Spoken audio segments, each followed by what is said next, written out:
তো বলো বন্ধুরা, তোমরা সবাই কেমন আছো? আজকে অনেক দিন পরে বেহুলা কলোনির ক্রিকেট মাঠে ক্রিকেট খেলতে গিয়েছিলাম।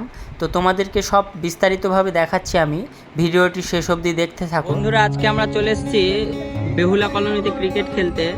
ইতিমধ্যে আমরা বেহুলা কলোনির একটা অভিজ্ঞ প্লেয়ারের সাথে দেখা পেয়ে গেছি, বিষ্ণু স্যার। বিষ্ণু স্যারের কাছে আমি কিছু অনুরোধ করব বলার জন্য ক্রিকেট সম্বন্ধে। স্যার দেখে আগে লজ্জাতে পালাচ্ছে, এটা অন্যায়।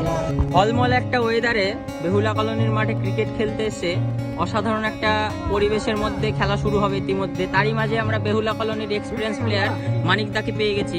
মানিকদার কাছে চলে আসবো। মানিকদা, ক্রিকেট সম্বন্ধে এখনকার জেনারেশনের ছেলেদের জন্য দুটো বক্তব্য চেয়ে নেবো তোমার কাছ থেকে। কেমন বক্তব্য শুনতে চাই? মানে এখনকার ছেলেরা, বেশিরভাগই ছেলে মেয়েরা ক্রিকেট খেলাধুলা, শারীরিক চর্চা বাদ দিয়ে ঘরের মধ্যে ফোন, গেম এগুলো নিয়ে ব্যস্ত থাকে। এই সম্বন্ধে কিছু বলতে চাও তুমি? মানে আজকালকার ছেলেপেলের পর্যায়ে শেষ আর কিছুই নয়। আগেকার ছিল খেলাধুলা, এখন কোনো খেলাধুলো নয়। ফোন নিয়ে গাফিলতি করবে, এটাই আর কি। তাছাড়া আর কোনো কাজ নেই ছেলেদের। ঠিক আছে মানিকদা, অসংখ্য ধন্যবাদ। এবার আমি চলে যাব আমাদের পাড়ার জামাই লঙ্কায়ের কাছে। আমাদের পাড়ার জামাই লঙ্কার কাছে আমি চলে যাব।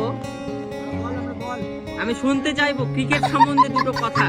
এখনকার ইয়াংস্টার, যেরকম বিরাট কোহলি এখন ইয়াংস্টার, তেমনই লঙ্কা এখনকার ইয়াংস্টার। লঙ্কা, তুমি কিছু বলো। তাই তুমি যে আমাদের পাড়ার জামাই, এ সম্বন্ধে